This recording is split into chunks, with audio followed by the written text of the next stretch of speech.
Shalom,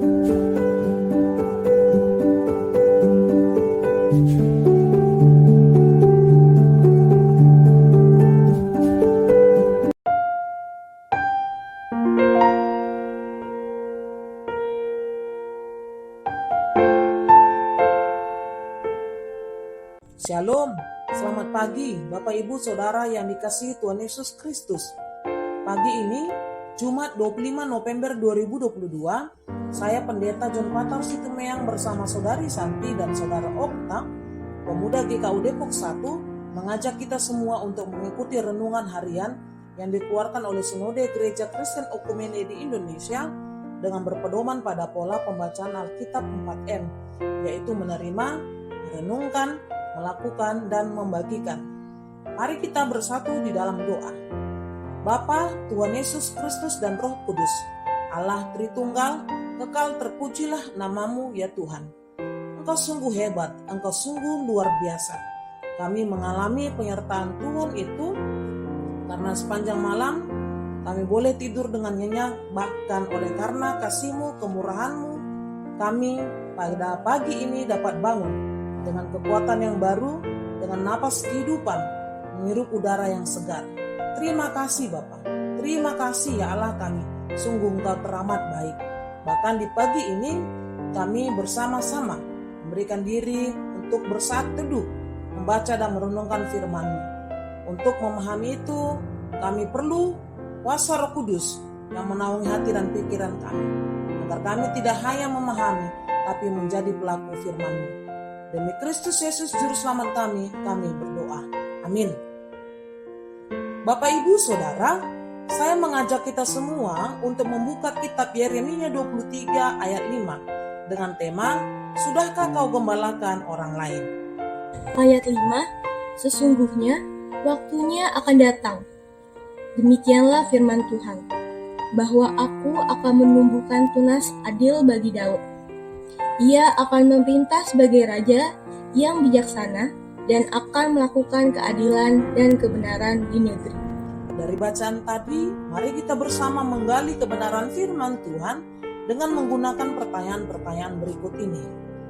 1. Apa yang dimaksud yang akan datang itu dalam nas ini? Bahwa Tuhan akan menumbuhkan tunas adil bagi Daud. 2. Apa arti tunas Daud itu? Tunas Daud adalah gambaran keturunan Raja Daud yang dipakai oleh Tuhan Allah untuk memimpin bangsa Israel. 3. Bagaimana kepemimpinan tunas Daud itu? Kepemimpinan tunas Daud itu adalah memerintah sebagai raja yang bijaksana dan akan melakukan keadilan dan kebenaran di negeri. Bapak Ibu Saudara, teks ini merupakan nubuatan yang digenapi dalam diri Kristus. Orang-orang Yahudi yang menganut monoteisme menolak mengaitkan nubuatan ini dengan Yesus dan berusaha mencari raja-raja lain sebagai penerapannya. Tetapi nubuat ini secara spesifik berbicara tentang tunas adil bagi Daud yang tentunya menunjuk pada keturunan Daud dan bukan keturunan yang lainnya. Alkitab mencatat bahwa Yesus seringkali disebut dengan istilah tunas. Bandingkan Yesaya 11 ayat 1, Yesaya 53 ayat 2, dan Wahyu 5 ayat 5. Dia juga disebut dengan keturunan Daud, Roma 1 ayat 3. Memerintah sebagai raja dari benih Daud atau mewarisi tahta Daud, Lukas 1 ayat 32-33. Bahkan dalam Wahyu 22 ayat 16, Yesus sendiri mengakui bahwa dialah yang dimaksudkan dengan istilah tunas tersebut. Aku Yesus telah mengutus malaikatku untuk memberi kesaksian tentang semuanya ini kepadamu bagi jemaat-jemaat. Aku adalah tunas, yaitu keturunan Daud, bintang timur yang gilang gemilang. Weli Pandensolang menyoroti dua istilah Yunani yang dipakai dalam ayat ini, yakni riza artinya tunas, di mana kata ini menjelaskan bahwa Yesus adalah keturunan Yehuda melalui Isai, Yesaya 11 ayat 1. Istilah yang kedua adalah genos, artinya keturunan, yaitu menyatakan bahwa Kristus adalah anak Daud. Jadi nas ini jelas berbicara tentang Yesus Mesias yang dijanjikan. Hal ini diperkuat dengan konteks ayat ini yang sangatlah mustahil dipenuhi untuk yang lain selain untuk Kristus seorang. Kristus, tunas dan keturunan Daud, Allah menguduskannya, mengutusnya ke dalam dunia, memberinya tugas dan perbekalan. Sosok gembala tergenapi sepenuhnya dalam diri Yesus Kristus, menggembalakan umat dengan adil dan benar, memerintah dengan bijaksana, dan dalam kematian dan kebangkitannya telah nyata keadilan Tuhan di tengah-tengah dunia di antara manusia, bahwa dialah gembala yang baik. Tuhan Yesus mengatakan, "Akulah gembala yang baik memberikan nyawanya bagi domba-dombanya." Yohanes 10 ayat 11. Keadilan dan kebenarannya bukanlah seperti pemimpin Yehuda yang membawa kepada kehancuran, tetapi keadilan Tuhan adalah kasih-Nya yang besar supaya kita tidak jatuh dalam kehancuran tetapi menuju keselamatan.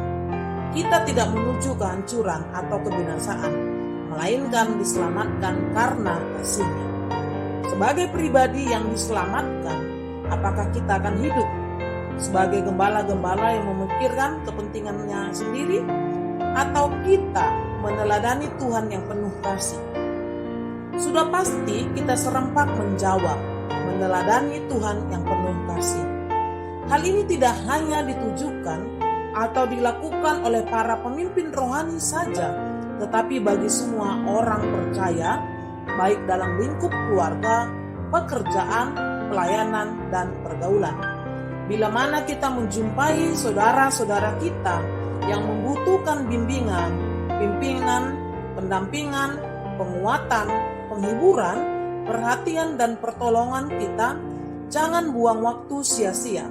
Pergunakan kesempatan tersebut untuk meneladani Yesus Kristus dalam menggembalakan orang lain dalam kehidupan kita sehari-hari. Bagikanlah firman Tuhan ini kepada saudara-saudara kita seiman yang kita jumpai di hari ini. Untuk menutup renungan kita pada pagi ini, kita berdoa. Tuhan Yesus, Engkau adalah gembala yang baik, memberikan nyawamu kepada kami, umat yang Engkau kasihi. Engkau juga adalah gembala yang agung, gembala yang selalu memperhatikan, yang selalu menolong, bahkan selalu melingkupi kami dalam kehidupan ini. Setelah kami membaca dan merenungkan firman-Mu Tuhan, biarlah kami bertekad dan berkomitmen untuk terus meneladani Engkau, gembala yang baik, gembala yang agung, agar memperhatikan saudara-saudara kami yang butuh pertolongan, penghiburan, bahkan penguatan dalam kehidupan ini, agar kami boleh membawa mereka mengalami kasih, mengalami kebaikan dan kemurahan Tuhan dalam kehidupannya.